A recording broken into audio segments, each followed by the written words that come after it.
Le problème qui se pose aujourd'hui au Niger, c'est qu'à écouter bien. Était bon cas d'école. Très fort. Pour tous les Africains.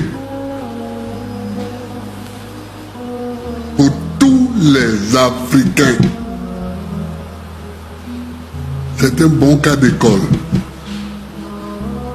Mais je crois que les Africains n'étudient pas assez l'histoire des autres peuples. C'est pourquoi ils sont souvent paniqués devant ce qui arrive.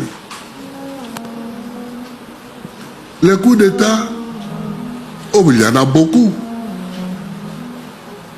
Il y en a beaucoup. Il y a eu combien de coups d'État au Nigeria depuis l'indépendance? Question. Il y a eu combien de coups d'État au Bénin?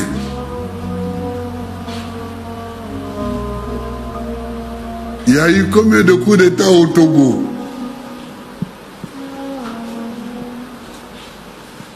Il y a eu combien de coups d'État au Ghana? On sait qu'il y a eu un coup d'État en Côte d'Ivoire. Il y a eu combien de coups d'État au Libéria? Sanglants.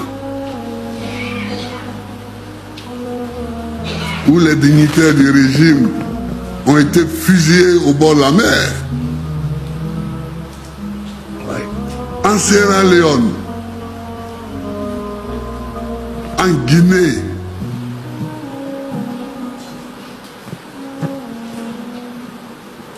je peux continuer. Tout ça, dans tous les pays de la CEDEAO, il y a eu combien de coups d'État? Nous vivons avec les coups d'État.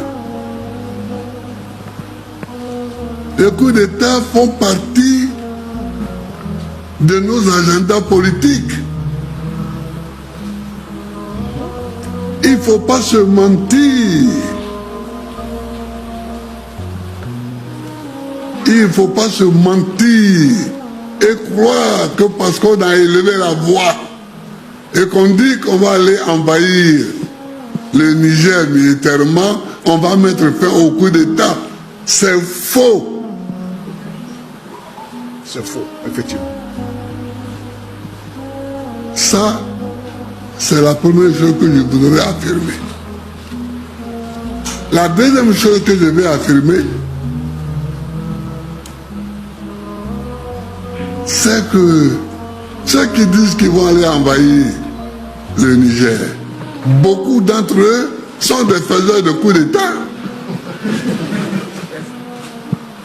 Quand ta constitution dit que tu as droit à 2 mandats,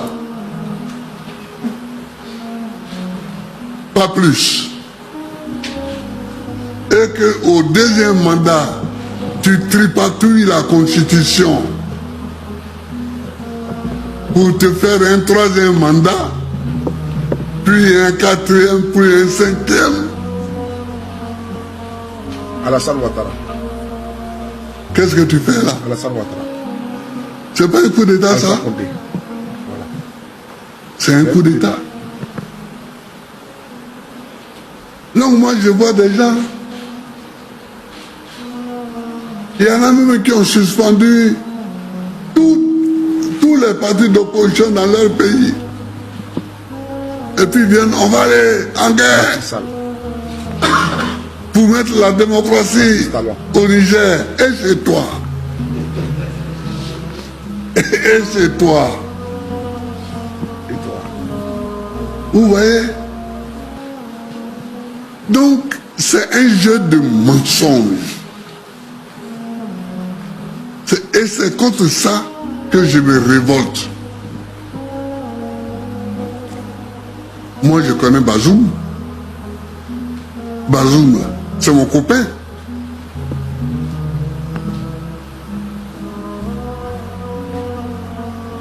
Là-bas, à Niamey, je connais où se trouve la maison de Bazoum. Je suis allé plusieurs fois là-bas.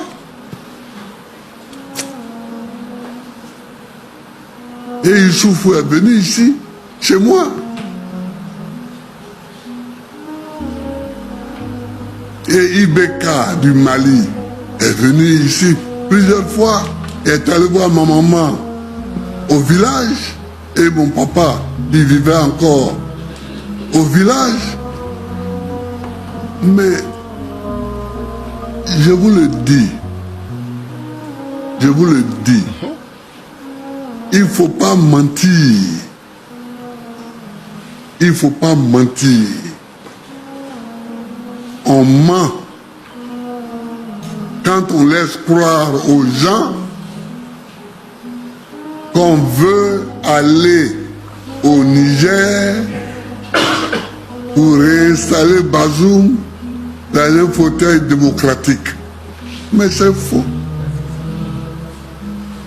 C'est pas pour ça qu'on va. C'est pas pour ça qu'on va. On est pistonné par derrière.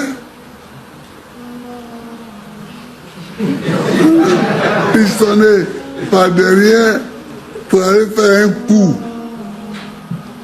pour l'uranium, le gaz, le pétrole, etc. Le pétrole. Il ne faut pas mentir. Il ne faut pas mentir. Bazoum a été renversé.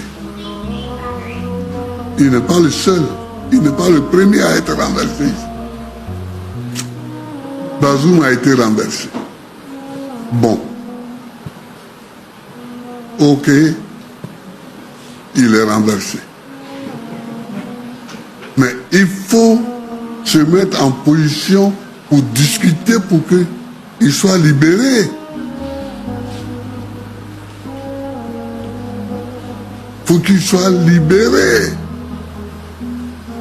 Mais lui faire croire qu'on va le réinstaller au pouvoir, on lui ment. On lui ment, le coup d'État est consommé.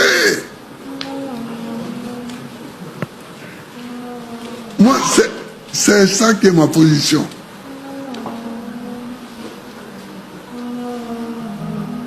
Je connais Bazoum, je connais Youssouf, tout ça. Je les connais.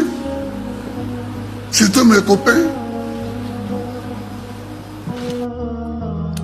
Frères et sœurs, faire croire à Bazoum qu'ils vont les ramener au pouvoir, c'est de lui mentir. Voici les propos du président Gbagbo Laurent. Avant de commencer, j'aimerais vous demander une chose, de mettre les j'aime, de mettre le cœur et de partager la vidéo. Le président Gbagbo Laurent n'est plus à plaisanter. Un leader emblématique, historique, qui s'est battu pour le multipartisme en Côte d'Ivoire. Il fut président de la République de Côte d'Ivoire de 2000 jusqu'en avril 2011. C'est un historien de profession. C'est un sachant. Mettez le cœur et partagez la vidéo. Il est très clair. Avant de commencer, quand il dit que Bazoum est son ami avec Mamadou Issoufou, l'ancien président du Niger, qui a laissé le pouvoir et Bazoum a pris le pouvoir, il faut savoir une chose pour ceux qui ne savent pas. Le président Gbagbo Laurent avec le FPI c'est un parti socialiste. Le parti de Bazoum également est un parti socialiste.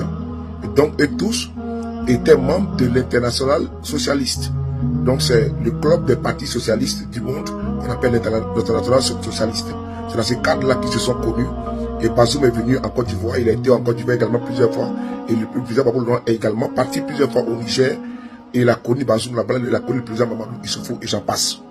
Donc voilà pourquoi il explique les liens pour ceux qui ne savent pas. Mais il est dit que Bazoum c'est son ami. Mais par contre, le coup d'État est consommé. Ce qui est vrai. Faire croire à Bazoum qu'ils vont le ramener au pouvoir, ce n'est pas vrai. Parce que la personne de Bazoum les importe, le peuple ne les importe pas. Ils n'en ont cure de la personne de Bazoum. Ce qui les intéresse, c'est l'uranium, le pétrole et le gaz.